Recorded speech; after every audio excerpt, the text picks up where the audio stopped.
हरे कृष्णा। परम आराध्य, परम कारुणी, परम मंगलमयी, सर्वदेवमयी, भवबंधन मोचनकारी श्री कृष्ण संबंध दाता अनंत विभूषित नित्य लीला प्रविष्ट ओम विष्णुपाद अष्टोत्तर चतुर्शी श्रीमद शिरभक्ति प्रकाश आश्रम गोस्वामी गुरु महाराज श्री चरण कमल अनंत कोटि दंडवत प्रणति निवेदन करे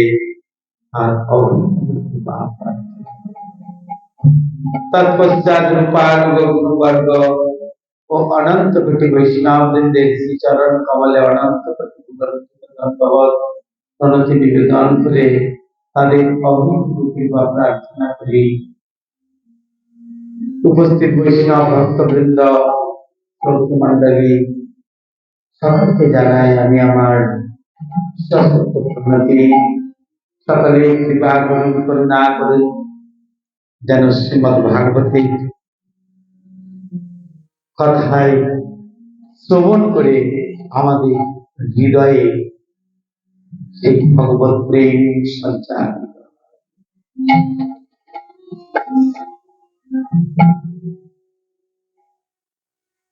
আমাদের শ্রীমদ ভাগবতের পরিচয় বলছেন, শ্রীমদ ভাগবত সাক্ষাৎ ভগবানের স্বরূপ।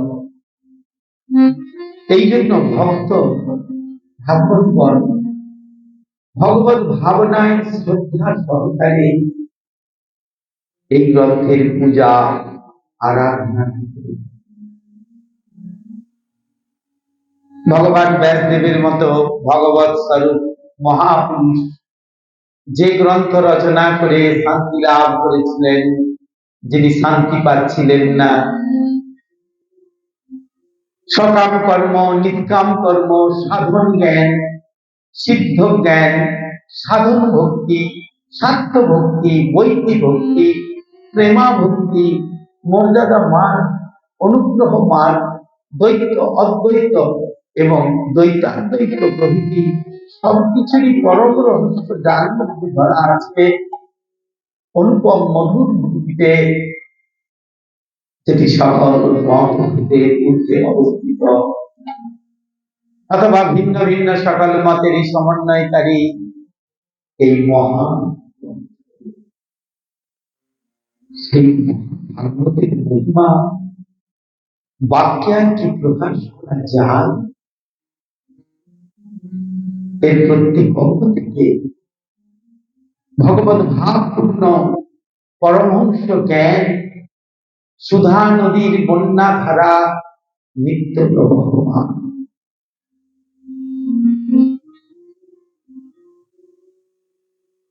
যস্মিন পারমহংস মেকম অমলম জ্ঞানম পরম গীয়তে।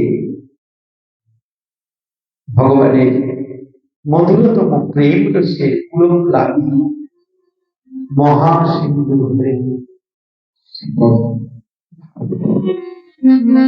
বলে গ্রন্থের আজ শ্রীমদ ভাগবতম কি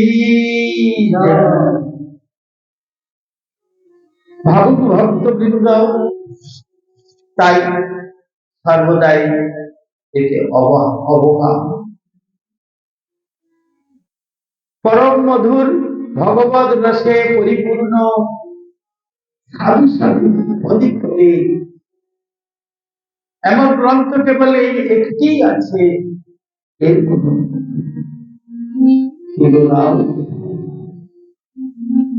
এনাকে গ্রন্থ বললে শ্রীমদ ভাগবত গ্রন্থ এবং শ্রীমদ ভাগবত শ্রীমদ ভাগবত এবং শ্রীমদ ভগবান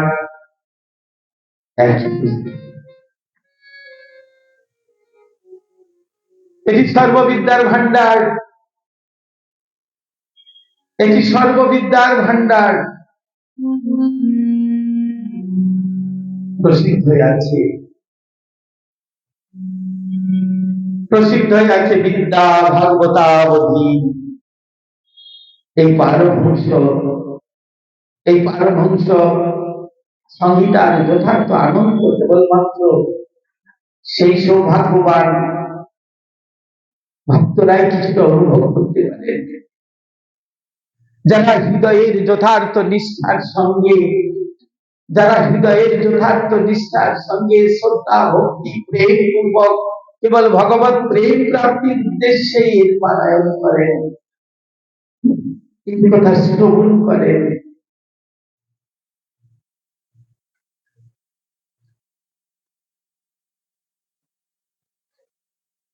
আমরা যদি সেই হিসাবে দেখি, শ্রীমদ্ ভাগবতম সাধারণ কোন গ্রন্থ নয়। শ্রীমদ্ ভাগবত এক আশীর্বাদ,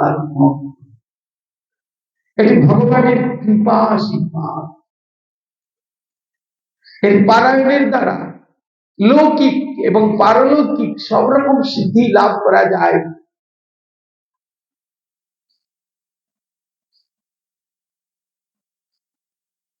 যদি ভগবত প্রেম অথবা ভগবত প্রাপ্তির উদ্দেশ্যে এইসব সাধনগুলির নিষ্কাম ভাবে প্রয়োগ করা হয়, যেমন শ্রীমদ্ ভাগবতের মধ্যে আমরা কিছু অমোঘ প্রয়োগ এর উল্লেখ আছে, যেমন নারায়ণ কবচ, যার দ্বারা সর্ববিঘ্ন বিনাশ তথা বিজয়, আরোগ্য এবং ঐশ্বর্য প্রাপ্তি, ব্রত দ্বারা সর্বকামনা পূরণ, গজেন্দ্র স্তবন দ্বারা ঋণমুক্তি, শত্রুর হাত থেকে মুক্তি এবং দুর্ভাগ্য নাশ, প্রয়োগব্রত দ্বারা অভীষ্ট সন্তান লাভ, সপ্তাহ শ্রবণ বা পারায়ণের দ্বারা প্রেতত্ব থেকে মুক্তি লাভ। আর কি চায়? এগুলো জড় কামনা বাসনা বলতে পারা যায়। যদি ভগবত প্রেম অথবা ভগবত প্রাপ্তির উদ্দেশ্যে এইসব সাধনগুলির নিষ্কাম ভাবে প্রয়োগ করা হয়, তাহলে ভগবত লাভের পথেও বিশেষ সহায়তা হতে পারে। শ্রীমদ্ ভাগবত সেবনের যথার্থ আনন্দ কেবল ভগবত প্রেমিক মানবগণই লাভ করে থাকেন, যারা নিজেদের বিদ্যা বুদ্ধির অভিমান ত্যাগ করে কেবলমাত্র ভগবত কৃপার আশ্রয় ভাগবত আস্বাদন করেন, তারা নিজ নিজ অধিকার অনুযায়ী এর ভাব হৃদয় করতে পারেন।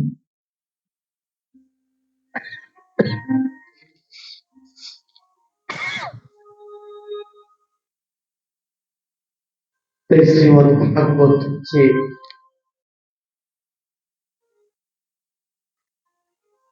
সর্বোৎকৃষ্ট দার্শনিক মহাকাব্য তথা পুরাণ গ্রন্থ। শ্রীমদ্ ভাগবতম অমর পুরাণ, মহাপুরাণ।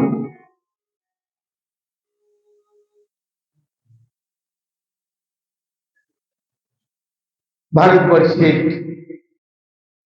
সমস্ত লিপিবদ্ধ জ্ঞান ভান্ডারের তালিকায়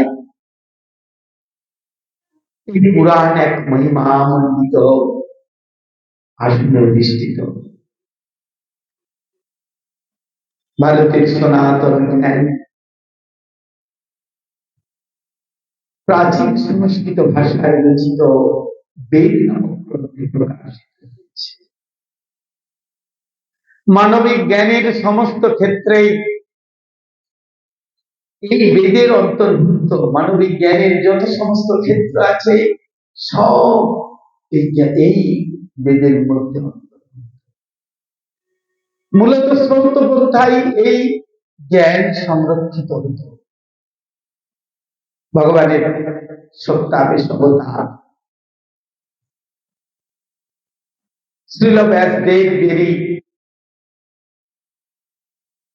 শ্রীল ব্যাসদেবীর সর্বপ্রথম এই বেদকে গ্রন্থাকারে লিপিবদ্ধ করেন। বেদ রচনার পর বেদের অন্তর্নিহিত সারমর্মকে শ্রীমদ ভাগবত রূপে উপস্থাপিত করার জন্য শ্রীল ব্যাসদেবের গুরুদেব তাকে অনুপ্রাণিত করেন।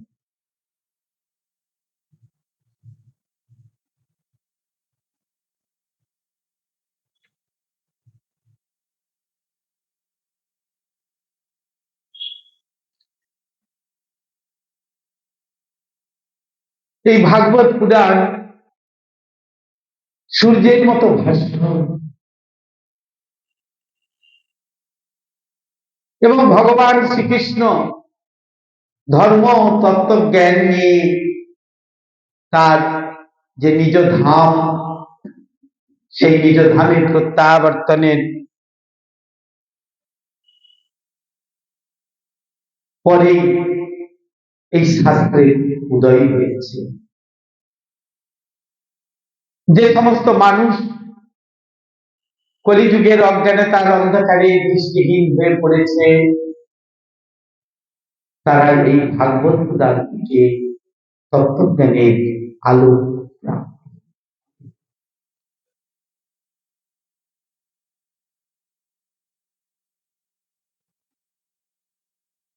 মানবিক জ্ঞানের সকল ক্ষেত্রের যে আলোচনা সম্বলিত প্রাচীন যুগের সংস্কৃত বেদ শাস্ত্র সম্ভারের মধ্যে ভারতবর্ষের কালজয়ী জ্ঞান সম্পদ পরিবেশিত হয়েছে। আদিতে একটু আগেই বললাম, আদিতে শ্রুতির মাধ্যমে তদানীন্তন ঐতিহ্য অনুসারে বেদ শাস্ত্র সংরক্ষিত হলেও 5000 বছর আগে ভগবান এর সপ্তাহে অবতার ছিল ব্যাসদেব সমগ্র বেদ প্রথম লিপিবদ্ধ করেন। বেদ শাস্ত্র সংকলন করবার পরে ব্যাসদেব বৈদিক তত্ত্বজ্ঞানের নির্যাস স্বরূপ বেদান্ত সূত্রাবলী প্রণয়ন করেন। আর শ্রীমদ ভাগবত সেই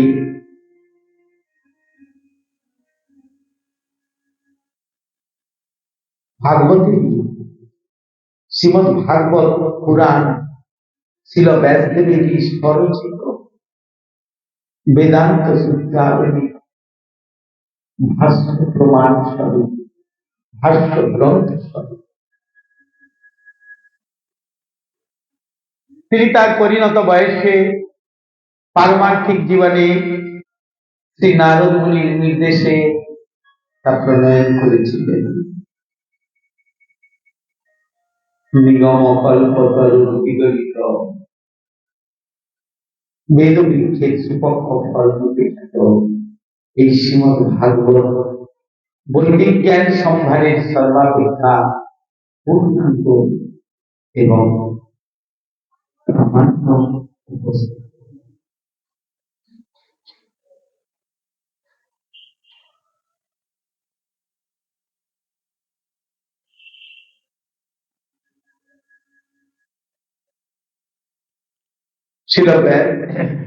শ্রীল ব্যাসদেব তিনি এই শ্রীমদ ভাগবত গ্রন্থ রচনা করেছিলেন।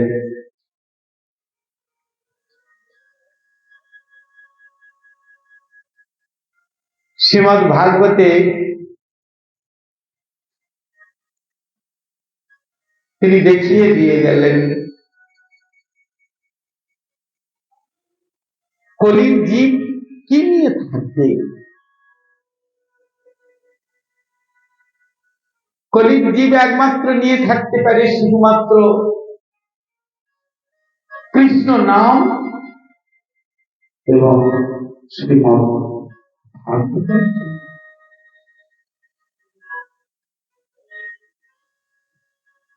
এই শ্রীমদ ভাগবতম শ্রবণ, শ্রীমদ ভাগবতম বা শ্রী ভাগবতের কথা শ্রবণ করিয়েছিলেন শুকদেব গোস্বামী পাদ শ্রীল পরীক্ষিত মহারাজকে।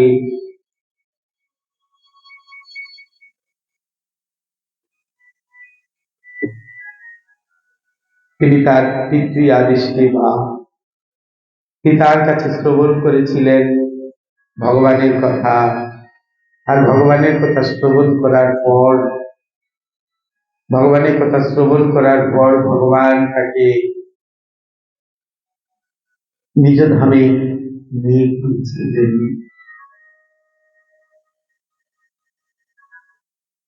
ছিল ব্যাসদেব গোস্বামী, তিনি শ্রীমদ্ ভাগবত যে রচনা করেছিলেন, অনেকগুলি স্কন্ধ করেছিলেন। সেই স্কন্ধগুলি শ্রীমদ্ ভাগবতের দ্বাদশ স্কন্ধ রূপে পরিচিত এক শাস্ত্র। 335 অধ্যায়ের এক শাস্ত্র, 18,000 শ্লোকের এক শাস্ত্র। এই দ্বাদশ স্কন্ধ ভগবানের দ্বাদশ অঙ্গ স্বরূপ। দ্বাদশটি স্কন্ধ ভগবানের অঙ্গ, এক একটি অঙ্গ দেখি আমরা। প্রথম স্কন্ধ এবং দ্বিতীয় স্কন্ধ ভগবানের চরণ যুগল স্বরূপ, ভগবানের শ্রীচরণ যুগল।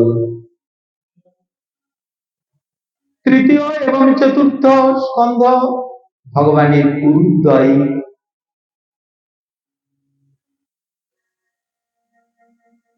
প্রথম চরণ থেকে শুরু,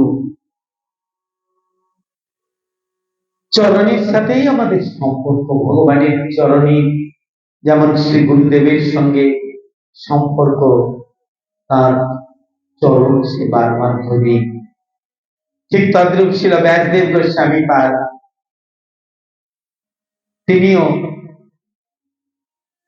রচনা করেছেন শ্রীমদ্ ভাগবতম। প্রথম এবং দ্বিতীয় স্কন্ধকে দিয়েছেন শ্রী চরণ যুগল, এবং তৃতীয় এবং চতুর্থ স্কন্ধকে দিয়েছেন উদয়। পঞ্চম স্কন্ধকে দিয়েছেন নাভিদেশ। ভগবানের নাভিদেশ হলে সেই শ্রীমদ্ ভাগবতের পঞ্চম স্কন্ধ। ষষ্ঠ স্কন্ধ হল ভগবানের হৃদয়। সপ্তম এবং অষ্টম স্কন্ধ হল ভগবানের বাম। নবম স্কন্ধ হল ভগবানের কণ্ঠদেশ।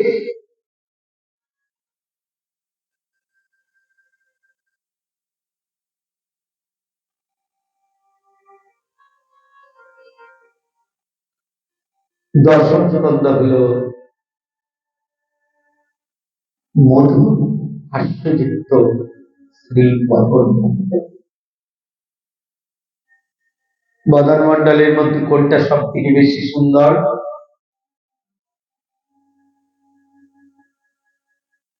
বদন মণ্ডল তো সবার হয়তো কারো সুন্দর, কেউ দেখতে সুন্দর,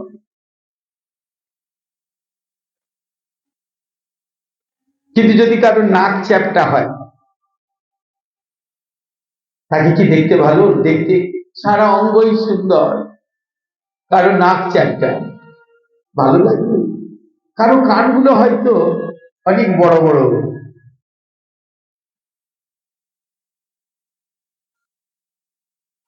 আবার কারো হয়তো রং ফর্সা, হাত পার গঠন ভালো, কিন্তু মাথায় চুল নেই আমার মতো, তার ভালো লাগবে।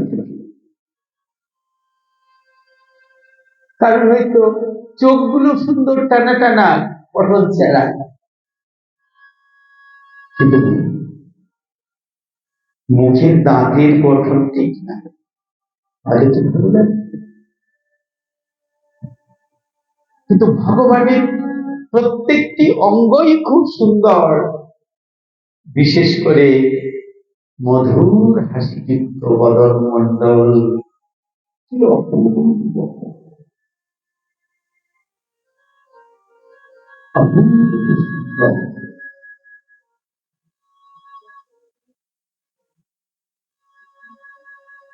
শ্রীমদ ভাগবতের একাদশ স্কন্ধ হলো ললাট দেশ, যেখানে ভগবান তিলক করেন।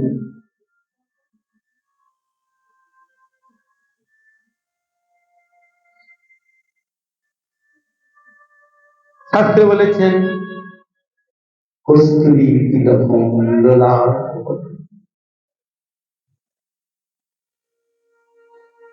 ভগবান যে তিলক সেবা তিলক করেন কি অপূর্ব সুন্দর লাগে।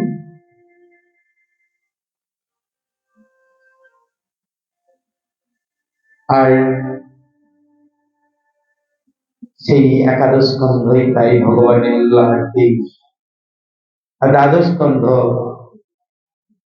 হলো ভগবানের শিরোদেশ।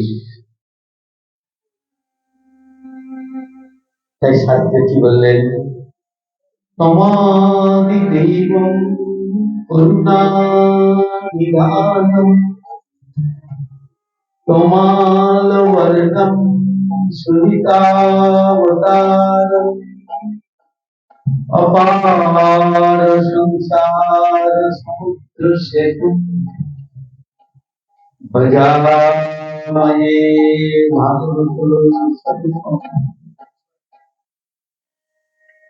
এই অপার সংসার সমুদ্রে এক সেতু স্বরূপ শ্রীমদ ভাগবত শাস্ত্রকে আমি বারংবার বন্দনা করি, বারংবার বন্দনা করি, বারংবার বন্দনা। হরে কৃষ্ণ হরে কৃষ্ণ কৃষ্ণ হরে হরে, হরে রাম হরে রাম,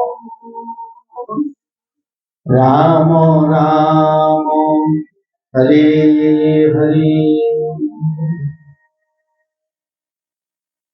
হরে কৃষ্ণ হরে কৃষ্ণ, কৃষ্ণ কৃষ্ণ হরে হরে, হরে রাম হরে রাম, রাম রাম হরে হরে।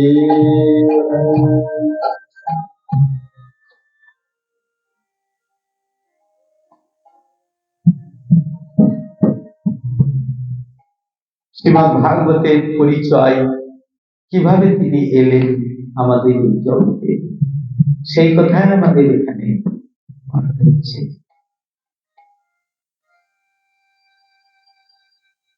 প্রভুদের আদেশে আজ থেকে শুরু হচ্ছে শ্রীমদ ভাগবতের কথা।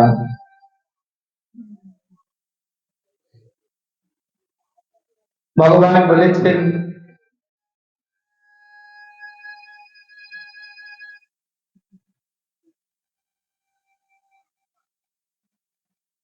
ভগবান যখন জিজ্ঞাসা করেছেন অর্জুন,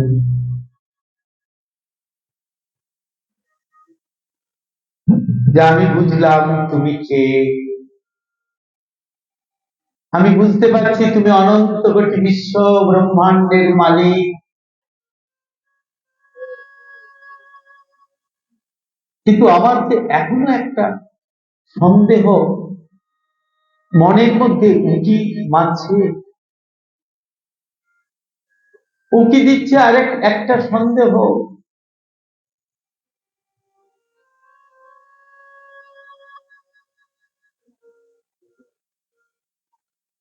অনেক জায়গায় যে বলে তুমি অনন্ত কোটি ব্রহ্মাণ্ডের মালিক হয়েও নিরাকার পুরুষ, আবার কিসের জন্য একজন সাধারণ মানুষের মতো দেহ ধারণ করে মর্তধামে আবির্ভূত হয়েছে? শ্রীমদ্ ভাগবতে বলেছেন, ব্রহ্মেতি পরমাত্মেতি ভগবান। তিনি ব্রহ্ম। যারা ব্রহ্মজ্ঞানী তারা ভগবানকে ব্রহ্মের মতো উপাসনা করে। তিনি ব্রহ্ম, তিনি লাইট।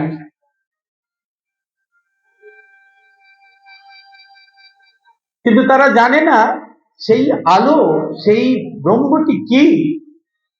এটি হল ভগবানের দেহনির্গত রশ্মি। ভগবান সদা সর্বদাই মায়ার দ্বারা আমাদেরকে তাড়িত করে রেখেছেন। তাই আমরা আমাদের এই মায়া চক্ষুর দ্বারা, যে চক্ষুতে আমরা মায়া দর্শন করি, সেই চক্ষু দিয়ে ভগবান দর্শন করা যায়। তাই ব্রহ্ম একটি, পরমাত্মেতি। ঋষিরা হাজার হাজার বৎসর, মুনি ঋষি যোগীরা হাজার হাজার বৎসর তপস্যা করে এক বস্তু লাভ করেন, তা হল হৃদয়ে এক ঝলক মাত্র, এক ঝলক মাত্র দর্শন করেন, তা হল পরমাত্মা চতুর্ভুজ মূর্তি।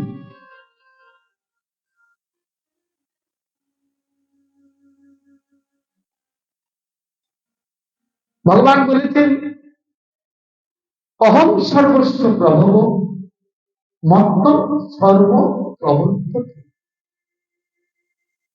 ইতি মত্তা ভজন্তে মাম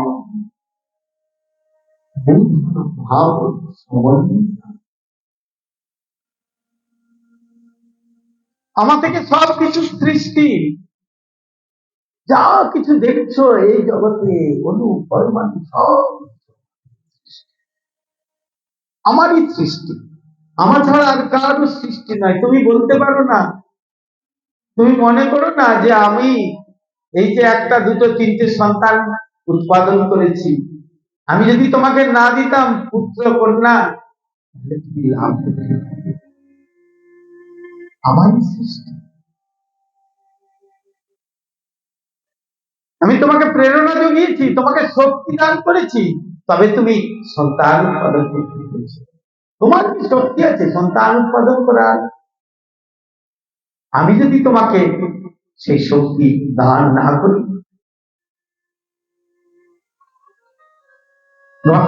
তাই ভগবান প্রত্যেকটি জীবের, এমনকি প্রতিটি অণু পরমাণুর মধ্যে তিনি রয়েছেন সূক্ষ্মভাবে।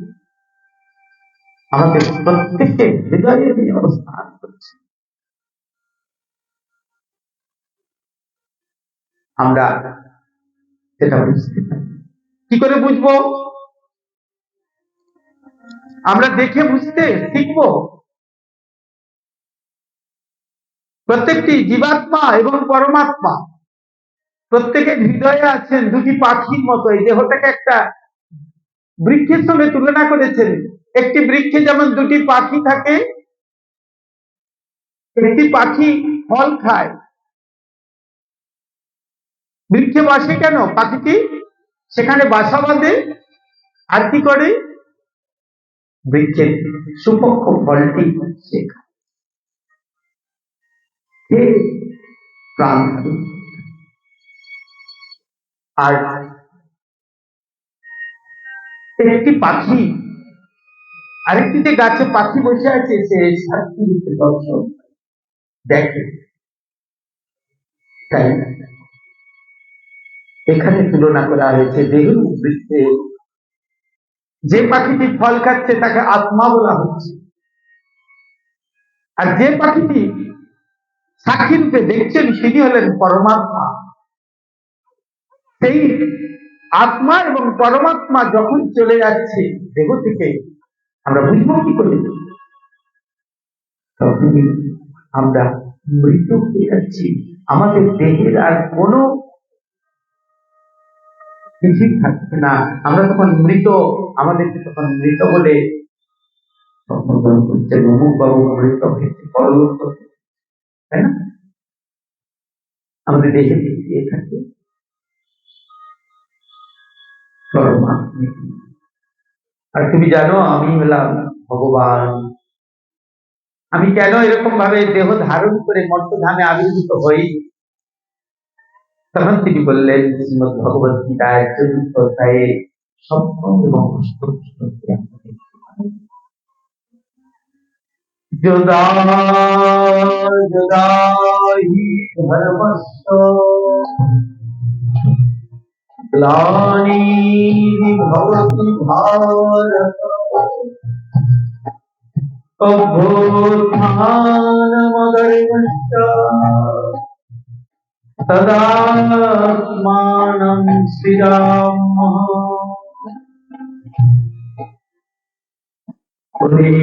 পরিত্রাণায় সাধুনাং বিনাশায় চ দুষ্কৃতম ধর্ম সংস্থাপনার্থায়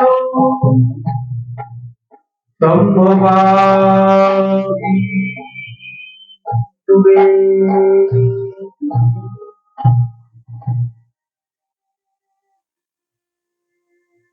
অধর্ম প্রভাবে যবে ধর্ম হানি হয় হবে, শুনো শুনো ওহে ধনঞ্জয়, আমি দিব্য দেহ ধরি আপনাকে সৃষ্টি করি, অবতীর্ণ হই সে সময়, সাধুগণে রক্ষিবাদে দুষ্টগণে নাশিবাদে, আর ধর্ম করিতে স্থাপন। যুগে যুগে আসি আমি, হে অর্জুন শুনো তুমি, সত্য হয় আমারও বচন। ভগবানের আবির্ভাবের কারণ তিনি গীতায় ৪র্থ অধ্যায়ে ৭ম এবং ৮ম শ্লোক, ৪র্থ অধ্যায়ে ৭ম এবং ৮ম শ্লোক তিনি জানিয়ে দুষ্কৃতিকারীদের দমনের জন্য, দমনের জন্য, দুষ্কৃতিকারীদের দমনের জন্য, দুষ্কৃতিগণকে দমন করার জন্য,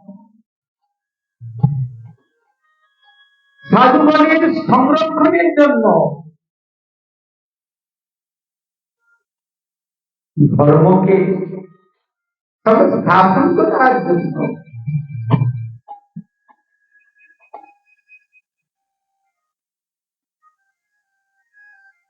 আমি পুনঃ পুনঃ আসি, বারংবার আসি, বারে বারে আসি, তোমাকে কারণগুলি আমি জানিয়ে দিলাম।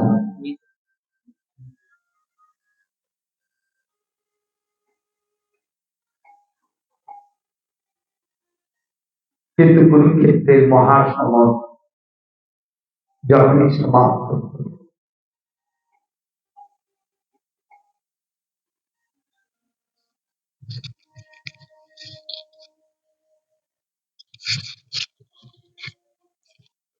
তখন ভক্তগণ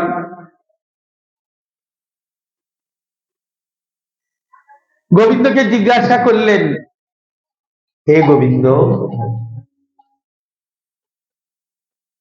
হে পরমেশ্বর ভগবান,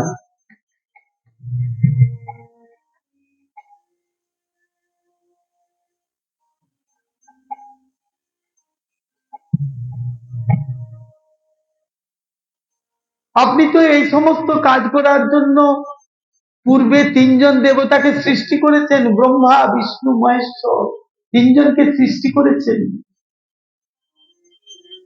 তাদের উপর আপনি আপনার কাজের দায়িত্ব অর্পণ করেছিলেন,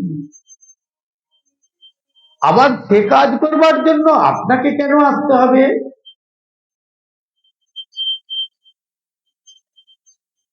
শ্রীমদ্ ভাগবতে শুকদেব গোস্বামী পাদ উত্তর দিচ্ছেন, অনুগ্রহায় ভূতানাং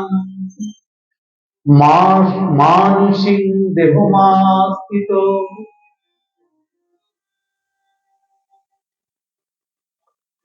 জীব জগৎকে অনুগ্রহ করবার জন্য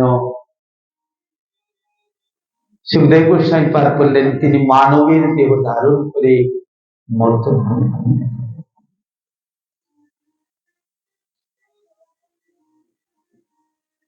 জগতের মানুষকে কৃপা করবার জন্য গোলক বিহারী গোবিন্দ তিনি আসেন, বারংবার বারে বারে আসেন।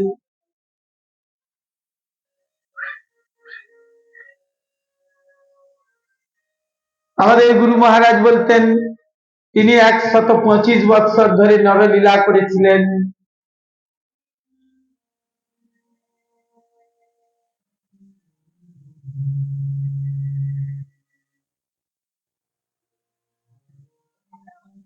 কিন্তু তিনি খেদ করেছেন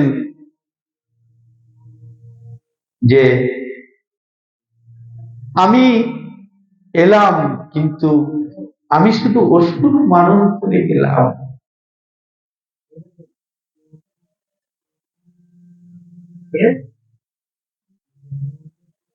ভাবিকালের মানুষ যে সহজ রাস্তাটা পাবে, যে রাস্তায় ধরে হাঁটবে, কেমন করে হাঁটবে, তারা তো ব্যভিচারী হয়ে যাবে। তাই আমি কিছু রেখে যেতে চাই, রাখতে চাই।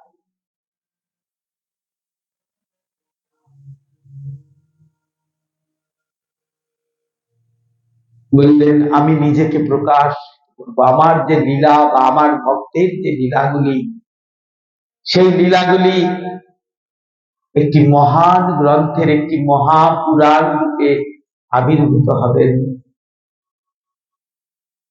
তার নাম হবে শ্রীমদ্ ভাগবত, এবং তার রচনা করবেন আমারই সপ্তাবেশ অবতার, তার নাম হবে ব্যাসদেব।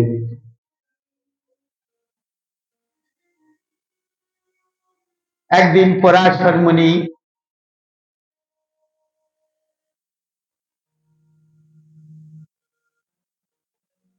তাকে শুধু মুনি বললে ভুল হবে, তিনি মহামুনি।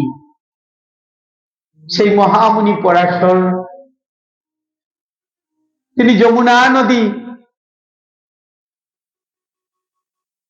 পার হয়ে আসবেন, ওপারে যমুনা নদীর ওপারে তপস্যায় গিয়েছিলেন, সেই যমুনা নদী পার হয়ে আসবেন, দেখলেন যে অন্ধকার হয়ে আসছে, বিকাল হয়ে গেছে, কিন্তু এখন তো আর কোনো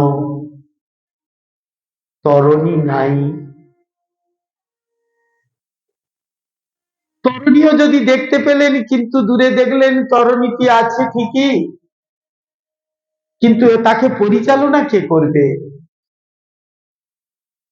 দেখলেন এক কুমারী সেই নদী পরিচালনা করে, সেই তরণী পরিচালনা করে নিয়ে আসছেন। বললেন তুমি কি আমাকে ওপারে নিয়ে যেতে পারবে? প্রণাম করে বললেন হ্যাঁ পারবো।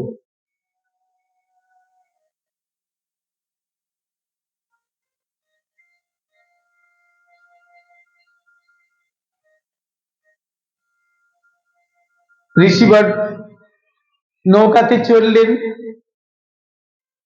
নৌকাতে চড়ার পর তিনি জিজ্ঞাসা করলেন তোমার পরিচয় কি, তুমি কে? বললেন আমি হলাম ধীবররাজের কন্যা মৎস্যগন্ধা। কেন তোমার নাম মৎস্যগন্ধা? বললেন আমি সব সময় এই নদীতে জাল দিয়ে মাছ ধরি, তাই আমার শরীর থেকে মাছের গন্ধ বের হয়।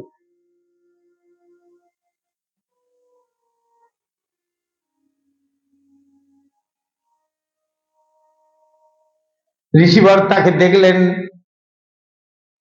তার লোলার দেশ দেখলেন, দেখে বললেন, এই হবে জগতের একজন মহীয়সী। এর মাধ্যমেই ভগবানকে প্রকাশ করতে হবে জগতে। সঙ্গে সঙ্গে তাকে বললেন, তোমার মৎস্যগন্ধ দূর হয়ে যাবে। কমণ্ডলুর জল ছিটালেন, জল ছিটিয়ে বললেন, তোমাকে আজ থেকে নাম দিলাম সত্য।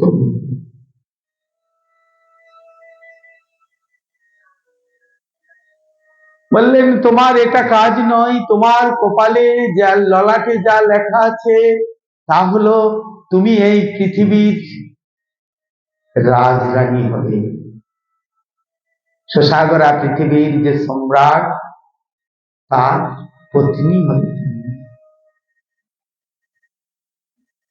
এবং তুমি এমন একজন মহান ব্যক্তির জননী হবে যার জন্য যুগ যুগ তোমাকে, কালে কালে তোমাকে সকলেই মনে রাখবে। তাই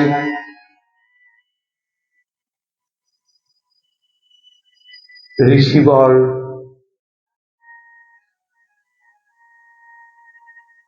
তিনি সেই কমণ্ডলের জল ছিটিয়ে তাকে সত্যবতী করলেন। তার শরীর থেকে পদ্মগন্ধ আরম্ভ বের হতে লাগলো, মৎস্যগন্ধের থেকে পদ্মগন্ধ বের হতে লাগলো। আর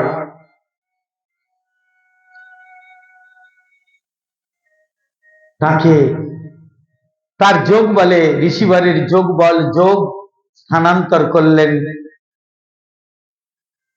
সেই সত্যবতীর হৃদয়ে। সত্যবতী সঙ্গে সঙ্গে গর্ভবতী হল। বললেন, ঋষিবর, আমি এখন কি করব? আমি এই অবস্থায় ঘরে ফিরে কি করে যাই? বললেন, এখনই তুমি সন্তান প্রসব করবে। আমার যোগ কখনো মিথ্যা হবে না। আমার হৃদয় থেকে যোগ আমি তোমাকে স্থানান্তর করেছি, যোগের বল। সেই নদী পরিচালনা করতে করতে নিয়ে এলেন একটা দ্বীপ, আর সেই দ্বীপের মধ্যে নামলেন, আর সেখানে সেই সত্যবতী একটি পুত্র প্রসব করলেন। সত্যবতী যদিও খুব ভয় পেয়েছিলেন, সেই দ্বীপটিতে জন্ম নিলেন একটি পুত্র, তার নাম দিলেন দ্বৈপায়ন। খুব অন্ধকারে জন্ম হয়েছিল বলে তার নাম দিলেন কৃষ্ণ দ্বৈপায়ন। তারপর তিনি বড় হয়ে তার প্রতি আদেশ হলো, তিনি প্রথমে বেদকে লিপিবদ্ধ করলেন, গ্রন্থাকারে লিপিবদ্ধ করলেন। তারপর লিপিবদ্ধ করার পর বেদকে লিপিবদ্ধ করার পর বেদকে বিভক্ত করলেন 4 ভাগে। বেদকে 4 ভাগে ভাগ করলেন। বেদকে 4 ভাগে ভাগ করার পর তিনি আরো কত কি রচনা করলেন, পুরাণ রচনা করলেন, উপনিষদ রচনা করলেন এবং বেদ থেকে তিনি বেদান্ত সূত্রাবলী রচনা করলেন। সবই রচনা করলেন, চারিদিকে প্রচার করার জন্য শিষ্যদের প্রেরণ করলেন। কোথাও আর সেই প্রচার হলো না। আর প্রচার যখন হলো না, তিনি অত্যন্ত অশান্তিতে ভুগতে লাগলেন। এখানে দেখাচ্ছেন সংসারী মানুষের কথা দেখাচ্ছেন। সংসারী মানুষ যেমন একটা বাড়ি করে, কাজ করে, চাকরি করে, ব্যবসা করে, চাষ করে, করে যেমন একটা বাড়ি তৈরি করলো, বাড়ি তৈরি করার পর সংসার করলো, সংসার করে পুত্র কন্যা সবকিছু উৎপাদন করলো ঠিকই, কিন্তু শান্তি সে পাচ্ছে না। ঠিক সেরকম ব্যাসদেব, তিনি এত কিছু রচনা করার পরেও শান্তি পাচ্ছেন না। আর শান্তি যেহেতু পাচ্ছেন না, তাই তিনি কি করলেন, তিনি সঙ্গে সঙ্গে চিন্তা করছেন, করতে করতে তিনি স্ত্রী এবং শূদ্র জাতিদের জন্য একটি গ্রন্থ রচনা করলেন। সেটি হল মহাভারত মহাকাব্য রচনা করলেন। বাস্তব ঘটনাকে তিনি লিখলেন, বাস্তব ঘটনাকে লিপিবদ্ধ করলেন, আর সেইগুলি ঘটতে থাকলো জগতে। তারপর সেই মহাভারত রচনা করে মহাভারত প্রেরণ করলেন চারিদিকে, কিন্তু তাও প্রচার হলো না, সকলেই যেন অশান্তি ভুগে। তাই তিনি কি করবেন, খুব অশান্তি ভুগছেন, একদম চলে গেলেন সেই পর্বতের গুফায়। কোথায় যেন, তাই তিনি চলে গেলেন কি পর্বত,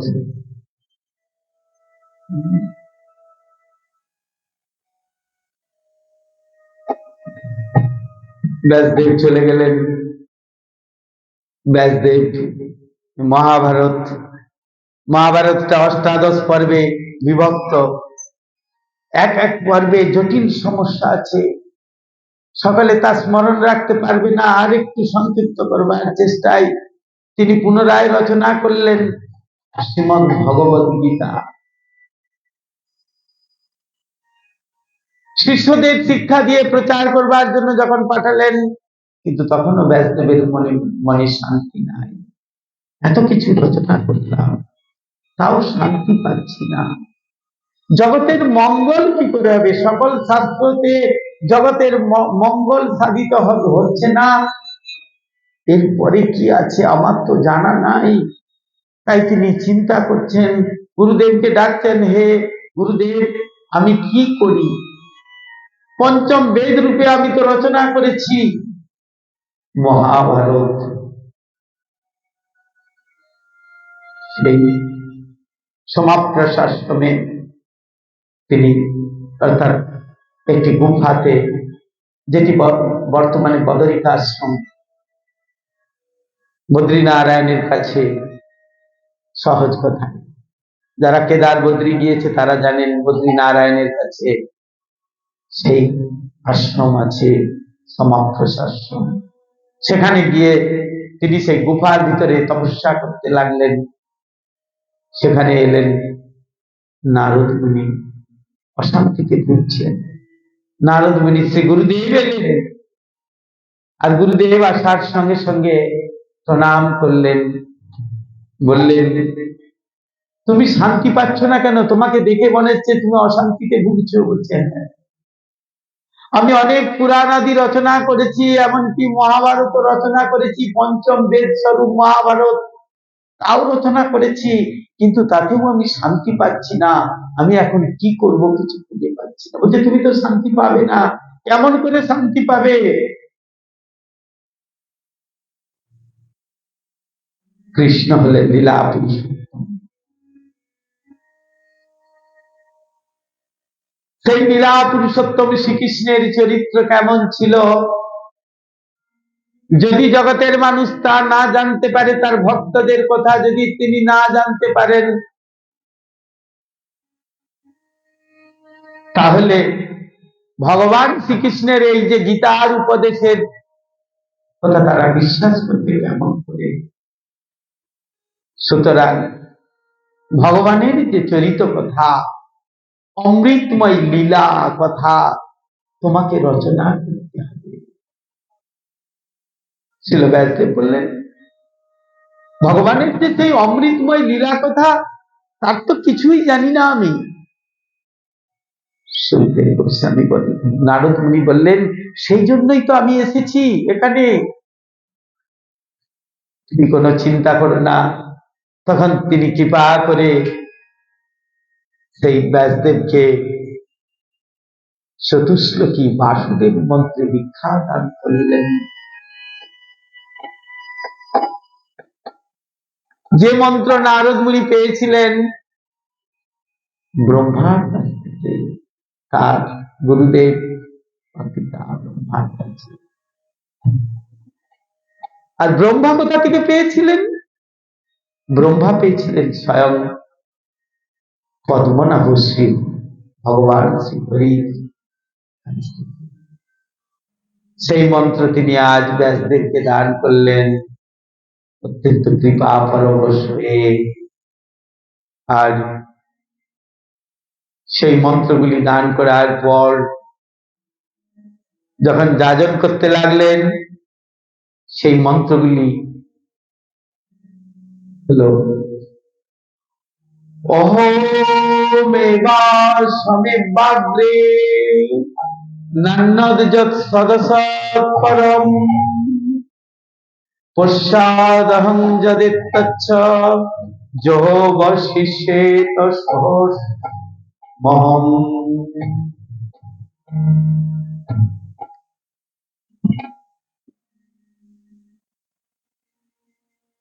ভগবান বলছেন, হে ব্রহ্মা, সৃষ্টির পূর্বে কিছু বিভু ভগবান ছিলাম আমি একমাত্র বর্তমান। আমি ছাড়াই অপর এমনই কি প্রকৃতি, সেই কালে নাহি ছিল শুন সৃষ্টিপতি। যেইখানে সৃষ্টি নাই আমি আছি তথা, সৃষ্টির পরেও আমি রয়েছি সর্বদা। যখন প্রলয়কাল হবে উপস্থিত, তখন আমি মাত্র রব বিরাজি।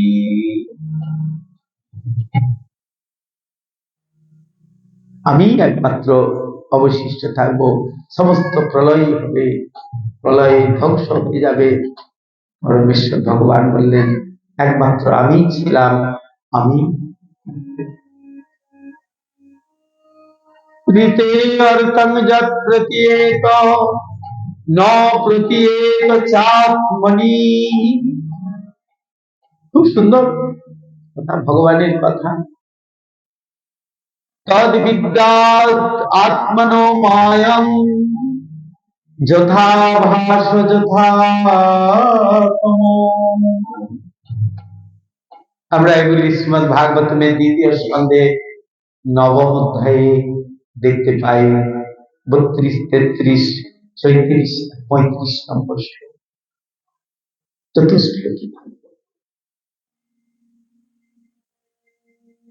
হে ব্রহ্মা, আমার সঙ্গে সম্পর্ক রহি যদ্যপি কখনো হয় অস্তিত্ব প্রতীক, তাহলে কখনো নাই বাস্তবতা তার প্রতিবিম্ব সমতাহা মায়াই আমার। অর্থাৎ আমার সঙ্গে যার সম্পর্ক নাই, সে মায়ার প্রতিবিম্ব মতো, তার কোনো বাস্তবতা নাই। যার আমার সঙ্গে কোনো সম্পর্ক নাই, সে মায়ার অন্ধকারে আবরু খায়। শ্রী চৈতন্য চরিতামৃত বলছেন, কৃষ্ণ হই সূর্য সম, মায়া হই অন্ধকার। যাহা কৃষ্ণ তাহা নাহি মায়ার অধিকার। আমার সঙ্গে যার সম্পর্ক নাই, তাকে তুমি আমার মায়া জেনে দেখো, তা অন্ধকারে প্রতিবিম্বের মতো। তৃতীয় শ্লোকটি বললেন, যথা মহান্তি ভূতানি ভূতেষু চাবশ্যেষণো প্রবিষ্টান্ন প্রবিষ্টানি তথা তেষু ন তিষ্ঠঃ। বললেন, হে ব্রহ্মা, অবগত হও যে মহাভূত, মহাভূত কি? ক্ষিতি, তেজ, বাতাস, আকাশ, অর্থাৎ মন আর ভূত, বাতাস আর আকাশ, পঞ্চ মহাভূত। আমাদের যে শরীরে যে আছে পঞ্চ মহাভূত, পঞ্চ কর্মেন্দ্রিয়, পঞ্চ জ্ঞানেন্দ্রিয়,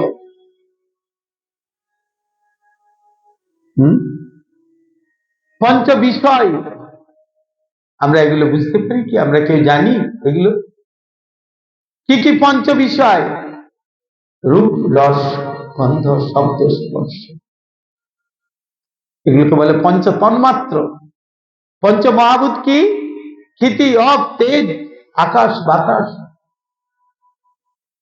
পঞ্চ কর্মেন্দ্রিয় আমরা সকলে জানি। পঞ্চ জ্ঞানেন্দ্রিয়, পঞ্চ কর্মেন্দ্রিয় চক্ষু, কর্ণ, নাসিকা, জিহ্বা, ত্বক। পঞ্চ জ্ঞানেন্দ্রিয় বাক, পানি, বায়ু।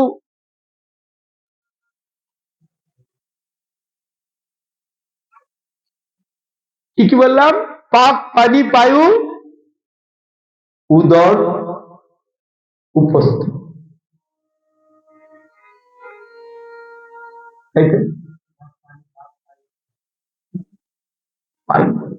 পানি, বায়ু, উদর, উপস্থ।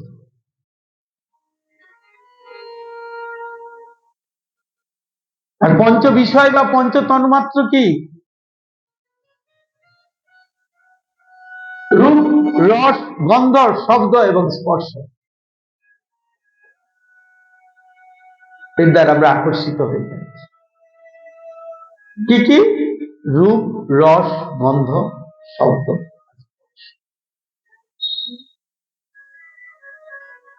তাই বললেন এই যে মহাভূত সমূহ যেমন উচ্চ নিচ সমস্ত সৃষ্টিতে প্রবিষ্ট হয়েও অপ্রবিষ্ট রূপে স্বতন্ত্র বা স্বতন্ত্র রূপে বর্তমান, তেমনি আমিও জগতে সর্বভূতে প্রবিষ্ট। সবার হৃদয়ে আমি আছি, সবার মধ্যে আমি আছি। একটু আগেই বললাম না? কিন্তু প্রত্যেক বস্তু হতে আমি পৃথক। তৃতীয় শ্লোকের যে অর্থ, চতুর্থ শ্লোকটি বলে আমি শেষ করব। এতাবদেব জিজ্ঞাসন তত্ত্ব জিজ্ঞাসনাত্মনা অন্যয় ব্যতিরেকাভ্যং যৎ সৎ সর্বত্র সর্বদা। যে ব্যক্তি পরম সত্য স্বরূপ আমার অনুসন্ধান করে,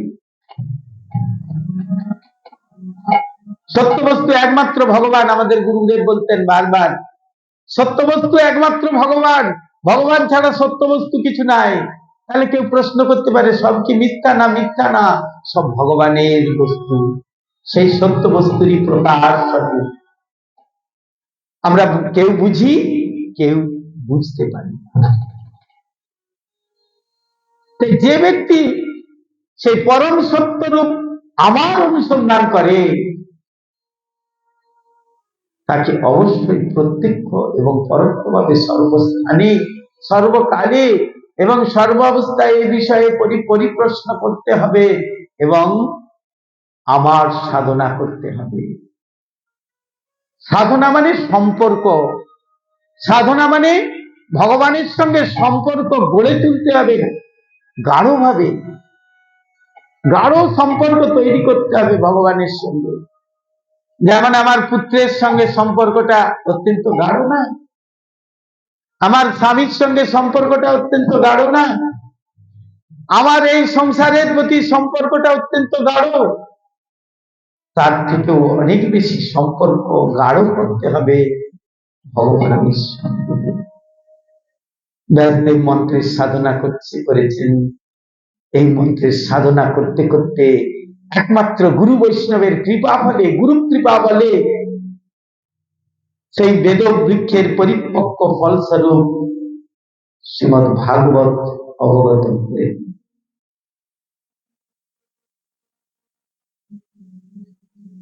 এবং তিনি আস্তে আস্তে করে বলতে লাগলেন, আর গণেশজি লিপিবদ্ধ করতে লাগলেন। কতগুলি একটু আগে প্রথমেই বলেছি 18,000 শ্লোক, আছে শ্রীমদ্ ভাগবতে ১২টি স্কন্ধ আছে, ৩৩৫টি অধ্যায় আছে। জীবনে যদি কেউ একবার পুরো ভাগবতম শ্রবণ না করে বা অধ্যয়ন না করে, যিনি অধ্যয়ন করতে জানেন তিনি অধ্যয়ন করবেন, আর যিনি অধ্যয়ন করতে জানেন না তিনি যদি শ্রবণ না করেন, তার এই দেহের কান বৃথা, এই জিহ্বা বৃথা, এই চক্ষু বৃথা। তার জন্য শ্রবণ করতে হবে। যদি না পারি অধ্যয়ন করতে, তাহলে অন্তত শ্রবণ করতে হবে। শ্রীমদ্ ভাগবতের শ্রবণের কথাই আমরা আবার পরবর্তী পর্বে আলোচনা করব। তাও একটুখানি আমরা বলি, শ্রীমদ্ ভাগবতম নৌমি অমলম পুরাণম। কি বলেছেন? শ্রীমদ্ ভাগবতম নৌমি অমলম পুরাণম শুভম যস্য শ্রবণ অধ্যয়ন মাত্রেণ গোবিন্দে লভতে রতিম। যদি একবার কেউ শ্রীমদ্ ভাগবত কথা শ্রবণ করেন নিষ্ঠা ভাবে, তাহলে অবশ্যই তিনি গোবিন্দের প্রতি রতি তার গাঢ়।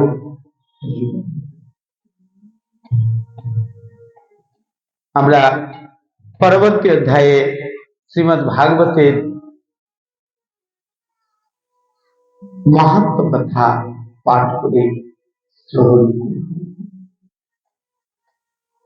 আজকের মতো আমরা এখানে বিশ্রাম দিলাম। আবার গুরু গৌরাঙ্গের করুণা হলে আমরা হরে কৃষ্ণ কৃষ্ণ কৃষ্ণ